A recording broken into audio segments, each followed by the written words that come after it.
오늘 세 가지 한번 생각하면서 은혜를 나누려고 합니다. 신앙생활하면서 제일 어려운 문제가 뭐냐 하면 악한 자들이 더 악할 때입니다. 아주 안 좋게 행할 때죠. 그럴 때 어떻게 해야 되느냐는 거죠. 물론 우리가 악을 악으로 갚으면 안 되겠죠. 선으로 악을 이겨야 되고, 히브리서 말씀을 가지고 제가 한 6개월 회개한 적이 있었습니다. 모든 사람으로 더불어 화평함과 거룩함을 쫓으라. 이것이 없이는 아무도 주를 보지 못하리라 라는 말씀에 부닥쳐서 한번 6개월 정도 하나님 앞에 회개하면서 하는 내가 잘못 살아온 것 같습니다 하면서 회개한 적이 있었는데, 지금은 또 뭐 온전하다 얘기는 안 합니다. 우리가 이제 신앙생활을 하면서 이제 하나님 앞에 살아가는 동안에 우리 삶을 왜 우리가 이렇게 살아야 되느냐 얘기하면 은혜의 삶이기 때문에, 이제 내 삶이 아니라 주인 되신 주님의 뜻에 맞춰서 하는 삶이기 때문에, 때로는 내가 좀 억울해 보여도 그래도 하나님의 기대에 충족하는 모습으로 살아야 됩니다. 하나님의 뜻을 이루기 위해서.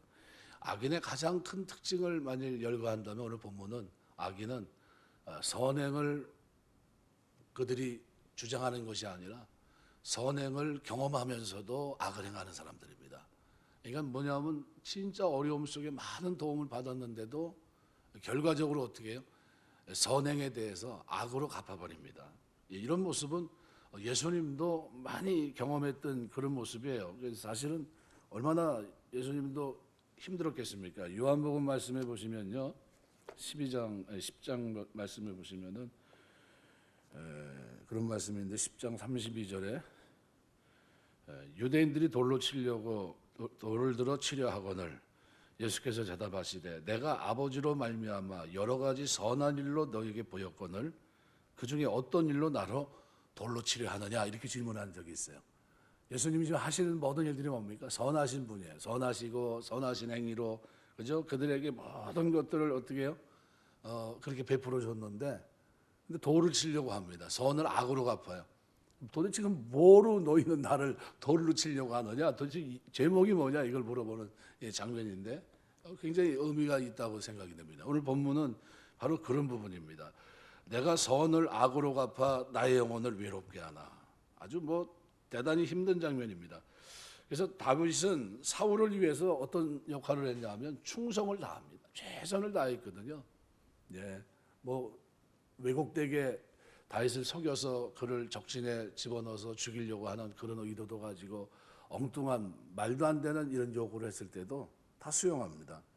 아주 충성입니다. 그래서 사울의 충성스러운 신하로서 전쟁에 나가서도 많은 공을 세웠고, 악한 영이 사울을 괴롭힐 때에는 그를 위해서 악기를 연주하면서 악한 영으로 사울을 떠나게 하면서 사울의 심신을 평안하게 만들어줬고, 그 정도에서 그치지 않습니다. 사울에게 행하기를 마치 자기 친구나 또는 가족, 아주 친밀한 사람에게 대함과 같이 선으로 행합니다. 악한 모습이 다윗에게 하나도 없어요. 그런데 사울로부터 그에게 돌아온 것은 선행에 대한 어떤 대가가 아니라 악입니다. 굉장히 억울하죠. 사울은 인본주의적인 탐욕에 사로잡혀서 자기를 위해서 충성한 다윗에게 시기심 하나 가지고 그를 증오했고, 사람들을 충동질해서 자기가 가진 그 권한을 가지고 권력을 가지고 자기 왕권을 찬탈하려고 한다는 말도 안 되는 모함을 뒤집어 씌웁니다. 그리고 다윗을 어떻게 해요?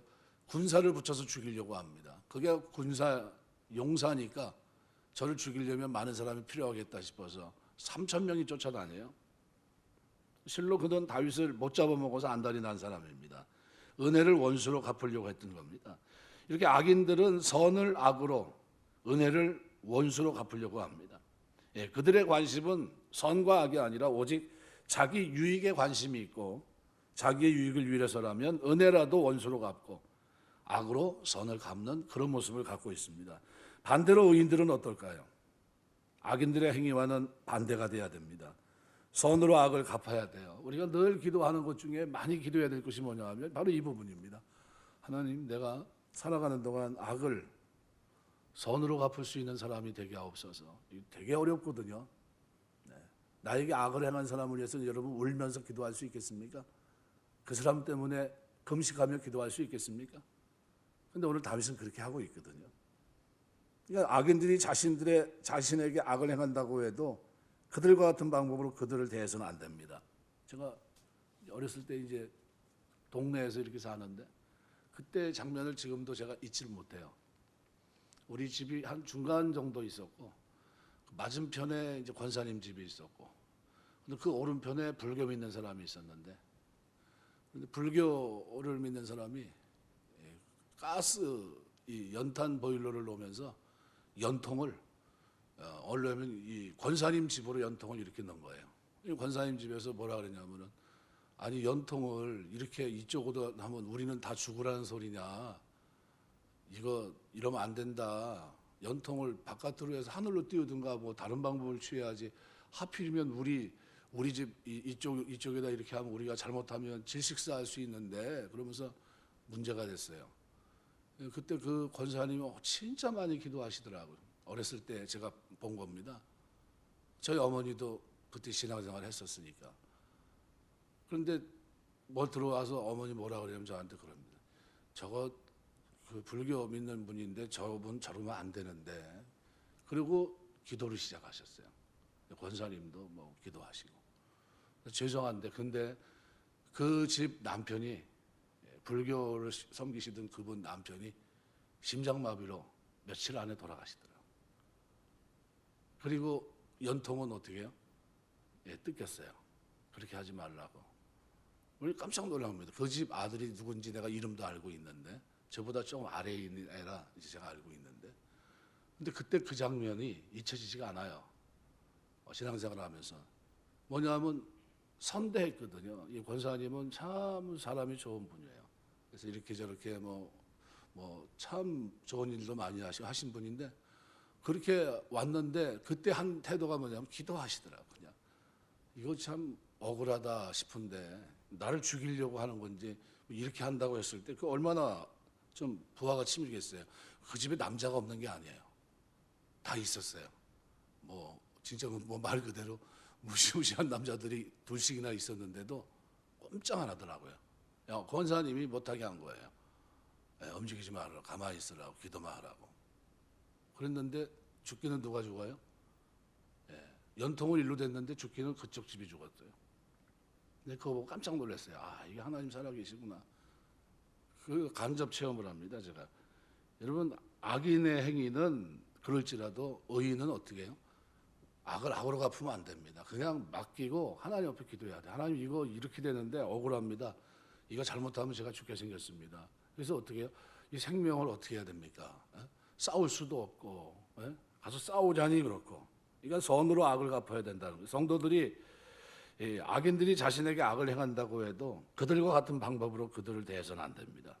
마태복음 5장 39절서부터 44절에 보시면은 악한 자를 데려가지 말라. 그죠? 누구든지 내 오른편 뺨을 치거든 왼편도 돌려대며 너를 고발하여 속옷을 가지고 가는 자에게 겉옷까지도 가지게 하라.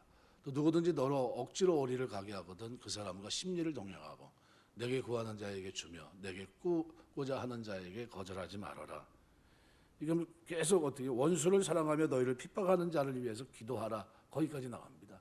이웃을 사랑하고 원수를 미워하라 했다는 것을 너희가 들었으나 나는 너에게 이른다. 그러면서 결론적으로 하는 건 뭡니까? 너희 원수를 사랑하여 너희 박해하는 자를 위해 기도하라. 이 말이 오늘 우리에게 얼마나 절실하게 와닿는지 모릅니다. 지금 한국교회가 예배 탄압을 받고 있거든요. 어떻게 해야 됩니까? 라는 질문을 던지면요. 지금 어떻게 해야 됩니까? 기도해야 되는 거예요. 매달려서 리레이 금식하고요. 전체 한국교회가 같이 매달려서 엎드려서 이거 하나님 억울합니다. 하나님 도와주셔야 됩니다. 기적이 일어나야 됩니다. 하나님 그러면서 하나님 앞에 매달려야 돼요. 로마서 12장 20절 21절 말씀에 보면 내 원수가 줄이거든 먹이고 목마르거든 마시우라. 그리함으로 내가 숯불을 그 머리에 쌓아 놓으리라. 악에게 지지 말고 선으로 악을 이기라 그랬어요. 우리 주님은 원수된 우리를 위해서 자기를 희생해 주셨습니다. 우리도 주님의 제자로서 마땅히 주님을 따라 원수에게도 은혜를 베풀고 선으로 악을 이기는 이 땅에 구원받은 의인으로 살아야 된다는 사실을 잊지 마셔야 됩니다. 그래서 우리가 이럴 때일수록 더 어떻게 해야 됩니까? 기도해야 돼요. 억울한 일을 누구한테 하소연해야 됩니까? 하나님 앞에 매달려야 돼요. 하나님 앞에. 데살로니가전서 5장 15절 보면 삼가 누가 누구에게든지 악으로 악을 갚지 말게 하고 오직 피차 대하든지 모든 사람을 대하든지 항상 선을 쫓으라 그랬어요. 그죠? 모든 사람을 대하든지 그죠? 선을 쫓으라. 우리가 어떻게 살아야 되냐 하는 거죠. 예, 삶의 구조가 분명합니다. 베드로전서 3장 9절 보면 악을 악으로 욕을 욕으로 갚지 말고 도리어 복을 빌라. 이를 위해 너희가 부르심을 입었으니 이는 복을 유업으로 받게 하려 하심이라. 예, 우리 지금은 우리가 뭐 해야 될 때입니까? 한국교회가 기도해야 될 때입니다. 부지런히 매달려서 하나님 앞에 교회마다 기도의 불을 끄지 않고 있는 처소에서 엎드려서 기도해야 됩니다. 하나님 이거 억울합니다. 우리가 지금 예배를 드리지 못하는데 엉뚱하게 시작된 게 지금 한두 달이면 끝날 줄 알고 시작된 이 일이 지금 1년 5개월이 지나가고 6개월을 지나가는 가운데 있습니다. 예배뿐만 아니라 찬양제도 쓰지 못하고 아무것도 진행할 수 없는 우리의 성도의 교제의 핵심이라고 할 수 있는 떡을 나눔도 하지 못하고 아무것도 이루어지는 것이 없습니다. 이거 어떻게 해야 됩니까? 기도해야 돼요. 매달려서. 우리가 시간만 나면 어떻게 해요? 골방에서 엎드려 기도하고 매달려서 하나님 앞에 매달려야 됩니다. 그래서 오늘 본문에도 그런 의미로 보면 불의한 증인들이 일어나서 내가 알지 못하는 일로 내게 질문하며 내게 선을 악으로 갚아 나의 영혼을 외롭게 하지만 그렇지만 이 다윗은 어떻게 살아갑니까? 그렇지만 다윗은 그들을 위해 금식합니다. 여기 불의한 이렇게 되어 있거든요. 불의한 증인들이 하마스라는 말은 킹제임스 버전은 그릇된, NIV 성경은 무자비한, NASB 성경은 악의적인 아주 근본적인 의미는 일치합니다. 그러니까 내가 알지 못하는 일로라는 이 표현이 증거해 주듯이 다윗과는 무관한 위증이에요. 전혀 알지 못하는 말도 안 되는 일을 뒤집어 씌운 겁니다. 율법은 거짓 증언을 강력하게 금하고 있습니다. 출애굽기 20장 16절이나 신명기 5장 20절 같은 말씀을 보면 완전히 어떻게 해요? 이 거짓 증언에 대해서 좋아하지 않으세요. 거짓 증언을 하는 자들에 대한 엄벌을 또 명합니다. 그래서 신명기 19장 16절에서 20절 보면 만일 위증하는 자가 있어 어떤 사람의 악을 행하였다고 말하면 그 논쟁하는 쌍방이 같이 하나님 앞에 나아가 그 당시에 제사장, 재판장 앞에 설 것이요. 재판장은 자세히 조사하여 그 증인이 거짓 증거하여 그 형제를 거짓으로 모한 것이 판명되면 그가 그의 형제에게 행하려고 꾀한 그대로 그에게 행하여 너희 중에서 악을 제하라. 아주 강력한 겁니다. 강력한 거. 아주 못하게 한 거예요. 거짓 증인은. 이게 막 거짓 증인이 막 나타나면 큰일입니다. 중국이 며칠 전에 그저께인가 물난리가 났죠. 물난리가 나가지고 우리가 말한 대로 지하철이 다 잠기고 해서요. 엄청나게 많은 사람이 지금 죽었어요. 그런데 공식 발표는 몇 명? 12명. 말도 안 되죠. 그런데 그 다음에 매스컴에 뭐가 떴는지 하면 전혀 그 관계에 상관없는 어떤 한 사람이 거기서 현장에 있던 사람인데 이 물이 차는데 10분뿐이 안 걸렸다는 겁니다. 10분. 엄청난 겁니다. 1000년 만에 한 번 오는 비였다고 그럽니다. 10분 안에 죽은 거예요. 거기서 빠져나온 사람이 유일하게 3사람이 있어요. 그 사람 외에는 다 죽은 겁니다. 그럼 몇 명이에요? 저녁 시간에 보통 그 우리 전철 생각하시면 됩니다. 그 많은 사람들이 다 죽은 겁니다. 그거 다 검은색으로 이렇게 해서 이제 갔는데 그럼 이루해야 할 수 없는 겁니다. 지금 몇천 명 이상 될 거예요. 엄청나게 죽은 겁니다. 그게. 그런데 그 자리에서 현장에 있던 사람이라고 그러면서 거짓 증인합니다. 뭐라고 얘기하면 제가 빠져나왔는데 물이 갑자기 찼다는 말은 거짓말이라고. 한 40분 정도 걸렸고요. 그러면서 싱글싱글 웃어가면서 인터뷰를 하고 있더라고요. 그거를 찍어가지고 방송에 이렇게 내보내는 거예요. 그래서 그 모습을 보면서 공산당이 저렇게 사람들을 죽여놓고서도 거짓말 일관하고 있고 위증하는 사람을 세워서 거짓 증인을 세워서 저짓을 하고 있구나. 그걸 보니까요 너무 가슴 아프더라고요. 그게 형제, 부모, 자식 그냥 잃어버린 사람들 한번 생각해 보십시오. 여러분 잠이 오겠어요? 억울해서 분노가 일어나서 어쩌지 못할 것 같은데 지금 중국이 그러고 있는 겁니다. 공산당이라 어떠지도 못하고요. 대항할 수도 없고 대항하면 어떻게 해요? 그냥 어떻게 되는지도 모르고 그냥 죽어갑니다. 그런 세상이에요. 그런 세상. 오늘 11절에 바로 불의한 증인들이 일어나서, 이런 증인이 일어나면요, 그 사회가 막장입니다. 막장 드라마예요. 그 사회는 하나님의 심판을 받을 수밖에 없어요. 불의한 증인들이 일어나서 내가 알지 못하는 일로 내게 질문하며, 얼마나 어처구니 없습니까? 내게 선을 악으로 갚아 나의 영혼을 외롭게 하나. 나의 영혼이 아주 흔들린다는 거예요. 내게 어떻게 해요? 알지 못하는 일로 질문한다는 거예요. 샬이란 말은 이건 그냥 보통 질문이 아닙니다. 법정에서 증인에게 반대 신문을 하다 법률적인 의미로 쓰이는 이슈알룬이라는 단어입니다. 샬이란 단어 원형이. 그러니까 굉장히 억울한 겁니다. 법정에서 마치 질문하듯이 어떻게 해요? 나에게 질문하고 있다는 거예요. 그러면 이것을 받아들이고 있는 다윗 입장에서는 어떨까요? 황당한 건 고사하고 몰아가고 있는 겁니다. 자기를 죄인으로. 12절에 보면 내게 선을 악으로 갚아. 내게 갚았다는 거예요. 여기 이게 원형이 샬람이란 말인데요. 예살레 문이라는 이 말의 그 원형이 샬람이란 말인데, 이게 평화, 화평, 형통으로 번역되는 단어입니다. 히브리인들 사이에 인사말로 우리가 알고 있는 게 샬롬이에요. 같은 어근이에요. 샬람. 그런데 이 샬람이란 말은요, 기본적으로 평안하다, 형통하다라는 의미를 지니고 있지만, 더 근본적인 의미는 갚다, 배상하다라는 뜻이 있어요. 갚다. 창세기 44장 4절, 출애굽기 22장 6절. 그러니까 히브리인들 생각 속에는요, 평화나 화평이 갚아야 할 것을 온전히 갚아 더 이상 배상할 것이 없는 평등한 상태를 가리키는 것으로 그들은 이해했던 겁니다. 그러니까 히브리인들 구조 속에 우리가 하나님과 화평을 이루게 됐는데 어떻게 이루게 됐어요? 우리의 죄값을 갚았기 때문에 화평을 이루게 된 거예요. 그거를 오늘 히브리 말로는 뭐라고 얘기한다고요? 오늘 본문에 그런 샬람이란 단어예요. 원형이 샬람. 샬롬과 어근이 같아요. 그러니까 그 어원 속에는 뭐가 있어요? 우리가 하나님과 화목하기 위한 방법은 뭡니까? 예수님의 십자가, 예수님이 피 흘려진 그 속전, 속죄, 이것이 없이는 하나님과 화평을 이룰 수 있는 길이 있어요, 없어요? 없다는 거예요. 유일한 길이라는 것을 보여주고 있는 겁니다. 그러니까 이 단어를 선을 선으로 갚아 평화를 이루어야 되지만 선을 악으로 갚아 평화로운 관계를 저해했다는 것을 나타내기 위해서 이 단어를 쓰고 있습니다. 내게 갚았다는 거예요. 더 나아가서 이 단어는 하나님께서 이들 악인들과 시인 자신에게 마땅히 베풀어 줘야 될 악인들에 대한 형벌, 자신들에 대한 축복이 비로소 이루어지게 해달라는 강구가 내포되어 있다고도 얘기할 수 있습니다. 여러분, 우리가 신앙생활 하면서 진짜 돌아봐야 될 문제가 많아요. 내 삶을 나는 지금 하나님 잘 섬기고 있는가라는 것을 자꾸 질문을 던져볼 이유가 많은데, 이게 오늘 본문에서 보면 조금이라도 이렇게 좀 불의한 태도, 이런 걸 우리가 좀 치워야 되지 않나.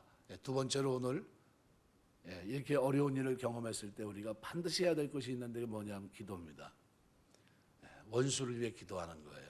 나를 힘들게 하고 눈물을 흘리게 한 사람을 위해 기도하는 겁니다. 진정성을 가지고. 그래서 오늘 13절에 보면요, 다윗이 그렇게 얘기합니다. 나는 그들이 병들었을 때 굵은 베옷을 입고, 이게 잔치를 해야 될 때거든요. 여러분 10년간 쫓겨다니다가 만일 누가 죽었다 그러면 어떻게 될까요? 야, 다 불러. 종들까지 다 불러.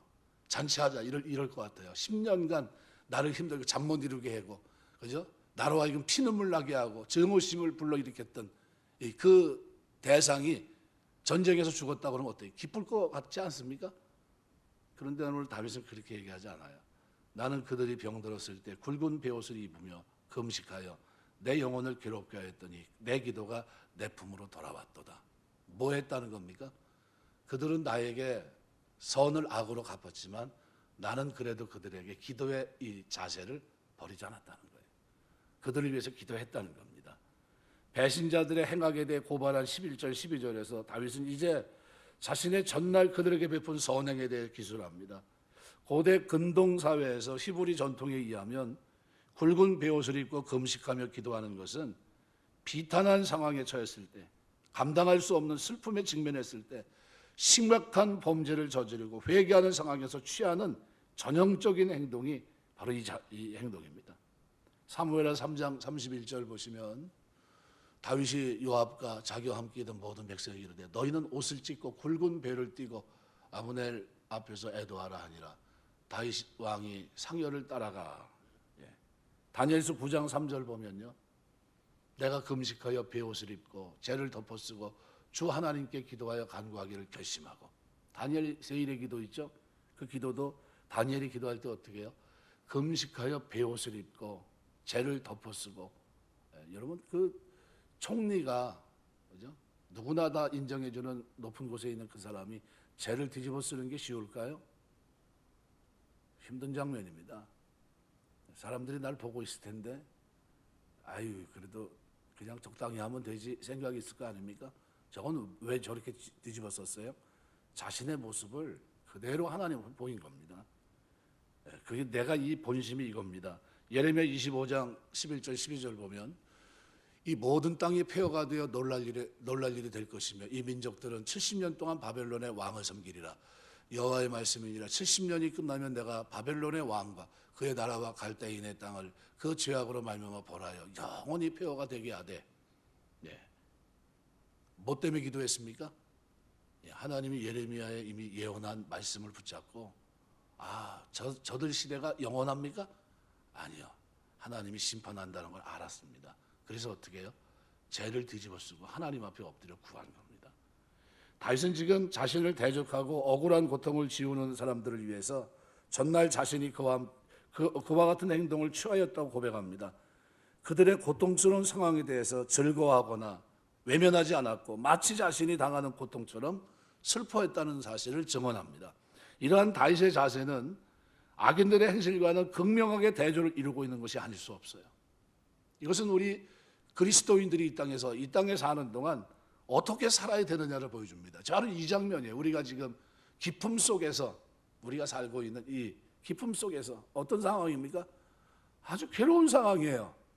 이때 우리가 뭐를 해야 되냐는 거죠. 이때 우리가 하나님 앞에 어떻게 해요? 하나님을 금식하며 기도하는 거예요. 하나님 도와주셔야 됩니다. 이거 억울해서 억울합니다. 하지만 어떻게 해요? 신상을 공격하거나 그런 짓은 하지 않습니다. 비열한 그런 짓은 하지 않아요. 오히려 하나님 앞에서 기도합니다. 그래서 오늘 다윗이 여기서 기도하면서 오늘 이 본문 속에서 진짜 자기 은혜게 되는 말씀이 뭐냐면 내 기도가 내 품으로 돌아왔도다 라는 구절이에요. 여러분이 기도한 기도가 그들에게 합당치 않으면 내게 옵니다. 그럼 기도해 줘야 돼요? 말아야 돼요? 해야 된다는 겁니다. 다윗이 전날 지금 배신자들이 당하는 어려움에 대해서 즐거워하거나 외면하지 않았고 그들을 위해 중보 기도했고 그들을 위해 빈 기도는 그들에 대해서는 이루어지지 않았고 도리어 그들을 위해 기도한 다윗 자신에게 돌아와서 다윗 자신에게 복이 되었다고 증언합니다. 그러니까 다윗의 중보 기도가 그 대성하게 이루어지지 않은 것은 다윗이나 다윗의 기도를 하나님이 연락하지 않아서가 아니에요. 그들이 기도응답을 받기에 합당하지 않았기 때문입니다. 마태복음 10장 13절 말씀에서 예수님께서는 다른 사람을 위해서 어떻게 해요? 가는 곳마다 평안하기를 빌라. 어떤 성이나 마을에 들어가든지 그 중에 합당한 자를 찾아내어 너희가 떠나기까지 거기 머물라. 또 그 집에 들어가면 평안하기를 빌라. 그 집이 이에 합당하면 너희 빈 평안이 거기 임할 것이요 만일 합당치 않으면 그 평안이 너희에게 돌아올 것이니라. 여러분, 우리 신앙생활은 기도로 평안을 비는 겁니다. 그러면 기도할 일이 많아지겠죠. 기도 시간이 늘어나는 게 맞죠. 신앙생활은 기도 시간이 늘어나는 게 정답입니다. 신앙생활 오래 했는데 기도 시간이 자꾸 줄어가면 뭘까요? 뭐 문제가 있는 거예요. 왜요? 기도 외에는 방법이 없는 줄 뻔히 알면서 기도를 하지 않는 거예요. 내가 해결하려고 하는 문제는 잘 해결이 안 돼요. 그런데 하나님이 도와주시면 해결이 아주 깔끔합니다. 오늘 14절에 보면은 이렇게 내가 나의 친구와 형제에게 행함같이 그들에게 행하였으며 내가 몸을 굽히고 슬퍼하기를 어머니를 곡함같이 하였다. 진정성 있게 기도했다는 겁니다. 겉으로는 이렇게 하면서 속으로는 죽어야 되는데 그러지 않았다는 거예요. 기도하면서 어떻게 해요? 진짜 진심으로 저들이 돌이키기를 원했다는 거예요. 슬퍼하기를 내가 굽히고 사하라는 말은 진짜 슬픔의 상태를 나타내는 겁니다. 굽히고 절하는 걸 말합니다. 땅바닥에 엎드려 통곡하는 것 같은 슬픔의 모습을 형상화시켜주고 있고, 슬퍼한다는 카다르라는 말은 어둡다라는 뜻으로 원래 옷차림이 너저분하거나 수염을 깎지 않아서 덥수룩한 상태 혹은 어두운 색의 옷차림을 나타냅니다. 때때로 이것은 슬픔이나 비탄을 상징할 때 나타내는 그런 경우에도 쓰입니다. 41편 9절에 같은 경우. 본문이 바로 그 경우입니다. 내가 굽히고 슬퍼하기를 모친을 곡한같이 했다는 겁니다. 그러면 이 기도가 진정성이 있는 겁니까? 아닙니까? 진정성이 있는 거예요. 하나님은 뭘 보신다고요? 중심을 보세요. 중심을. 우리가 한국교회가 지금 해야 될 것이 뭘까? 나는 총회에서 그런 얘기 좀 했으면 좋겠어요. 좀 모여서 뭐 하는지 모르겠어요. 한국교회 기도 금식 선포하고 왜 못해요? 한기총은 뭐 하는 사람들인지 난 이해가 안 돼요. 그럼 사인을 하지 말든지, 문통 만나가지고 사인을 왜 해요? 2달이면 끝날 거니까 그냥 한국교회 예배 잠정적으로 폐쇄한다고 그 사인을 왜 하냔 말이에요. 왜? 자기들이 대표야? 대표가 아니지. 그럼 하지 말았어야 되지. 그럼 했으면 책임을 지든가. 이것도 아니고 저것도 아니고. 기도해야 돼요. 그러니까 누가 기도합니까? 앞에가 타락하면 뒤에가 기도하는 거예요. 방법은 어떻게? 기도하는 사람이 잘못한 겁니까? 그게 억울한 겁니까? 왜 내가 해야 돼? 이래야 됩니까? 아니면 우리가 중심을 가지고 기도해야 됩니까? 교회 머리 대신 주님께서는 예배를 폐쇄한 적이 한 번도 없어요. 근데 어떻게 우리 멋대로 그렇게 할 수 있습니까? 다윗은 그때 그 자기의 억울한 그 슬픔을 자신을 낳아주시고 사랑으로 길러주신 어머니를 여의고 곡하는 것처럼 슬퍼했다고 표현합니다. 이것은 우리가 이 시대에 어떤 기도를 하나님 앞에 드려야 되는지 우리에게 보여주고 있는 겁니다. 다윗은 그처럼 자신이 전날 지금의 배신자들의 슬픔에 자신이 일처럼 아주 동참하고 그리고 그 장면을 그가 지금 회고하고 있는 겁니다. 그런데도 이 사람들은 다윗이 볼 때 자기는 이렇게 하고 있었는데 그럼 그 사람들은 어떻게 하고 있었습니까? 그런데 웃겨요. 이 사람들은 이렇게 말합니다. 15절에 그러나 내가 넘어짐에 그들이 기뻐하여 서로 모이며 불량배가 내가 알지 못하는 중에 모이고 모였다. 서로 모이며 네스프라는 단어인데 아사프라는 단어입니다. 수동 완료형으로 되어 있는데 원수들의 특성이 이 특성을 드러내기 위해서 의도적으로 모이고 모였다는 이 단어를 여기다 반복한 겁니다. 다윗의 배신자들이 다윗을 해하기 위해서 단호하게 결의하고 결심했다는 것을 보여주기 위해서 그들이 모였다라는 말을 반복적으로 사용합니다. 이런 장면이 신약 예수님의 모습에서 헤롯 따로 빌라도 따로 다 따로였었는데 어느 날 예수님을 죽이자는 그 결의에는 어떻게 해요? 그들이 의견이 일치가 됩니다. 하나가 돼요. 악인들은요 악한 일에 있어서 하나가 되는데 능합니다. 근데 우리 의인들은요 기도하는데 하나가 되는데 하나가 안 돼요. 기도하자로 너는 해라 나는 바쁘다 이렇게 얘기해. 너는 해라 바쁘다. 한국 교회가 지금 금식 선포하고요 통곡하고 기도해야 됩니다. 하나님 앞에 매달려야 돼요. 마태복음 5장 40절 나는 너에게 이르노니 너희 원수를 사랑하며 너를 핍박하는 자를 위해 기도하라 그랬어요. 고린도서 4장 12절 수고하고 친히 손으로 일을 하며 후욕을 당한 적 축복하고 핍박을 당한 적 참고 뭐 하라는 건 기도하라는 거예요. 기도하라. 이들은 어떻게 해요? 계속해서 힘들게 합니다. 15절 보면 아주 말도 안 돼요. 불량배가 내가 알지 못하는 중에 뭐예요? 나를 치며 찢기를 맞이하는다. 나를 알지 못하는 중에 이유를 알지 못하겠다는 거예요. 찢기를 카라으란 말은요 갈격이 찍는 거, 조각조각 찢는 걸 말합니다. 심한 욕설이나 독설을 퍼부어서 상대방의 마음을 갈기갈기 찢어 놓을 정도로 아프게 해요. 나는 뭐 했는데? 그들을 위해서 금식했는데 그들의 아픔 때문에 어떻게 해요? 잠 못 이루고 진짜 어머니가 돌아갔을 때 우는 것처럼 죄를 뒤집어 쓰고 그들을 위해서 기도했는데 그들은 나에게 뭐 하고 있어요? 말도 안 되는 짓을 했다는 겁니다. 여기 15절에 보면 나를 치며 찢기를 맞이하냐도다. 맞이, 따맘이란 말인데 침묵하다 멈추다는 뜻으로 부정을 나타내는 웰로와 함께 쓰여서 침묵하지 않았다는 뜻이에요. 멈추지 않았다. 이거 배신자들이 다윗을 적대하면서 온갖 독설로 그의 마음을 찢어놓는 행위를 끊임없이 했다는 거예요. 끊임없이. 나는 지금 뭐 하고 있는데 나는 금식했고 나는 저들을 위해서 어떻게 해요? 울었고 저들을 위해서 진정성 있게 하나님이 증인이라는 거예요. 근데 저들은 어떻게 했어요? 내 마음을 갈기갈기 찢어놨다. 갈기갈기 찢어놓고 힘든 상황으로 몰아갔다는 거예요. 그래도 우리는 뭐 해야 돼요? 기도해야 된다는 거예요. 16절은요. 그들은 연회에서 망령되이 조롱하는 자같이 나를 향하여 그들의 일을 갈도다. 연회란 말은요. 마우그란 말인데 빵을 굽는다는 뜻 나오는 우구라는 단어가 관계되어 있습니다. 빵, 과자를 뜻하는데 개혁성경은 그래서 연회 잔치를 상징하는 표현으로 보고 많이 모여있는 공개 석상을 말합니다. 거기서 어떻게 해요?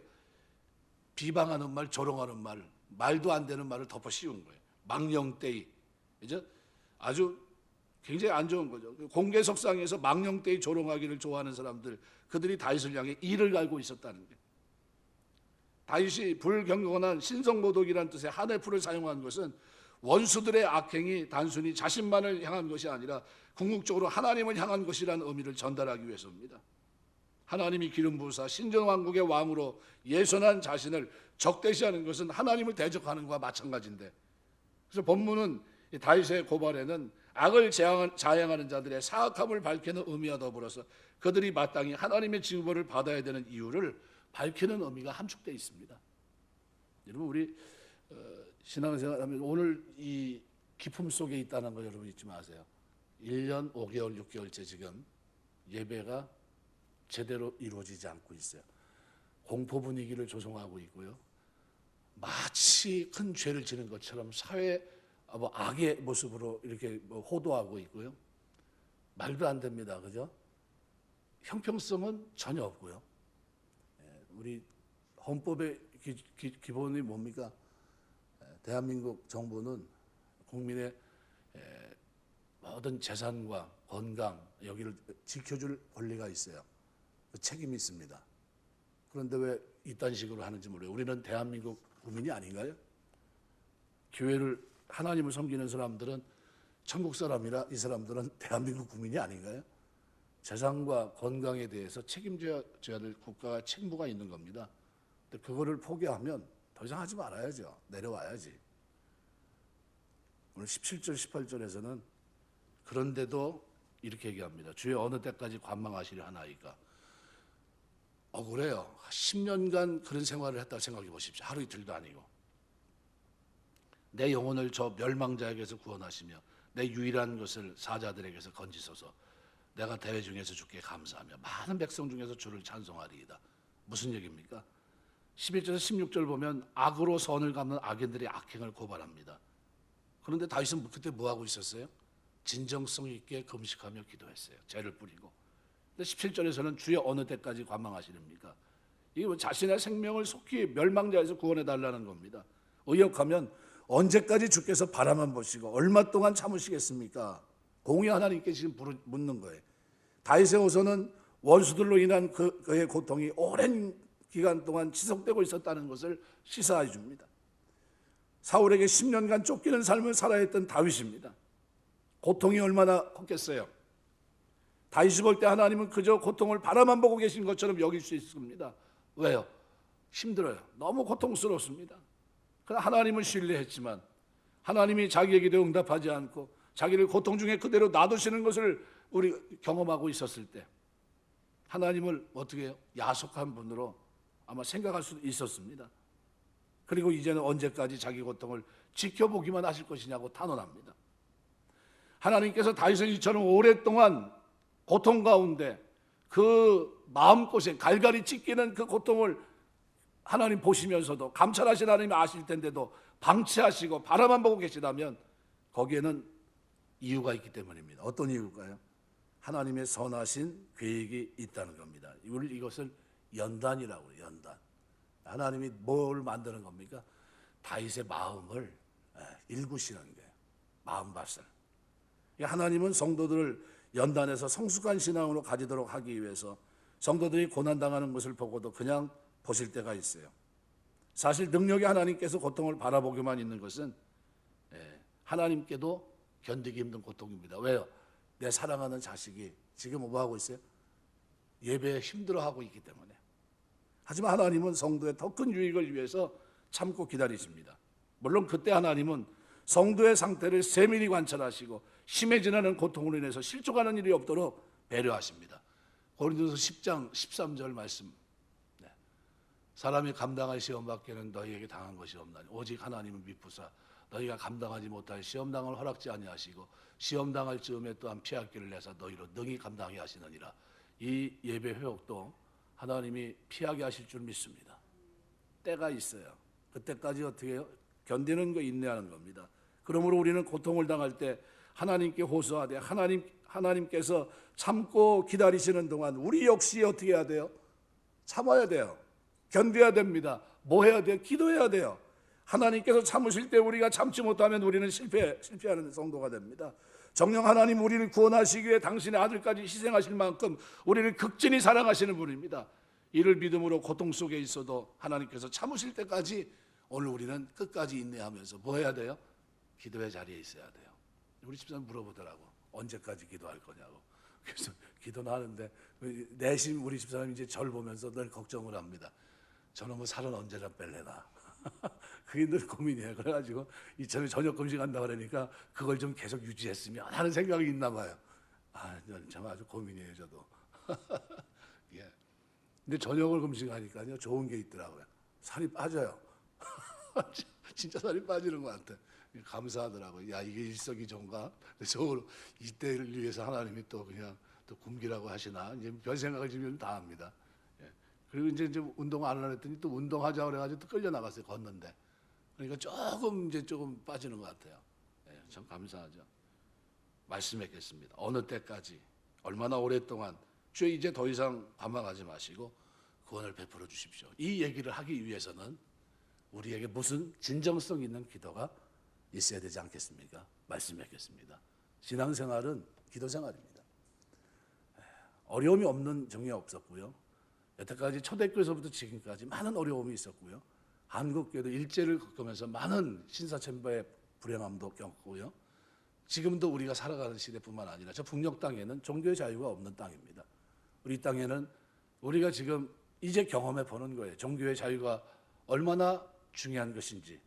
그럼 이 중요성을 인식하고 있는 이점에 하나님 우리에게 기대하는 것이 뭘까? 저는 기도가 식어지고 있는 이 시대 속에서 하나님 우리의 기도에 불을 당기시는 거예요. 이래도 기도하지 않겠냐는 거죠. 그래도 마음을 찢질 않아요. 엉뚱한 방법을 생각합니다.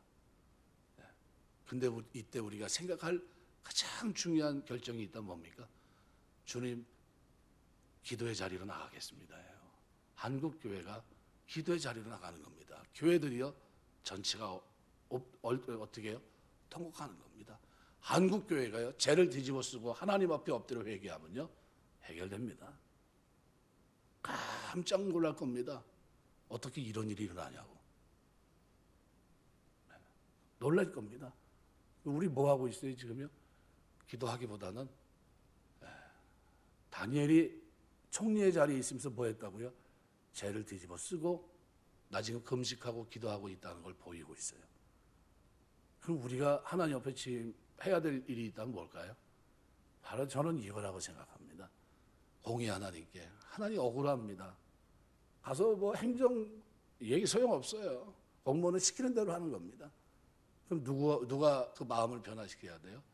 지금 중국공산당 지금 말 그대로 십자가 다 떼어내고 종탑 다 떼어내고 그 선교사 다 쫓아내고 그리고 역사 속에서 1000년 만에 뭐가 왔어요? 비가 왔는데 그 비가 어떻게 태풍과 더불어서 어떻게 말로 표현할 수 없는 참담함을 지금 경험하고 있어요. 그러면서 사람들은 이구동성 뭐라고 얘기합니까? 하나님 앞에 도전하더니 저렇게 되는구나. 지금 눈앞에 보이고 있잖아요. 우리 미래를 위해서 우리가 한국교회를 위해서 왜 기도해야 되느냐 이렇게 한다면 후대가 저런 참혹한 현상이 되지 않도록 하기 위해서 우리가 기도해야 되는 겁니다. 그래서 기도하자고 하는 거예요. 우리 신앙생활하는 동안 디모전서에 기록한 대로 나라와 민족 임금을 위해 기도하라. 고요하고 단정한 가운데 평안한 가운데 하나님 섬기기 위함이다. 무슨 얘기입니까? 지금 우리가 그런 기도를 하지 않고 있기 때문에 이런 결과가 있지 않았냐 이렇게 생각할 수 있습니다. 우리 신앙생활을 하면서 날마다 우리가 하나님 앞에 나아갈 때 오늘 본문에 공의 하나님께 우리가 부르짖는 이 기도, 진정성 있게 부르짖는 이 금식의 기도는 하나님 받으시고 반드시 열매 맺게 하시되 하나님이 정한 그 순간까지 인내로 우리가 견디며 나아갈 때 하나님의 뜻을 이루면서 우리에게 유익한 길로 선하신 하나님께서 인도하실 줄 믿습니다. 그 믿음이 저와 여러분에게 기도하는 모습으로 나타나게 되시길 주의 이름으로 축원합니다. 기도하겠습니다.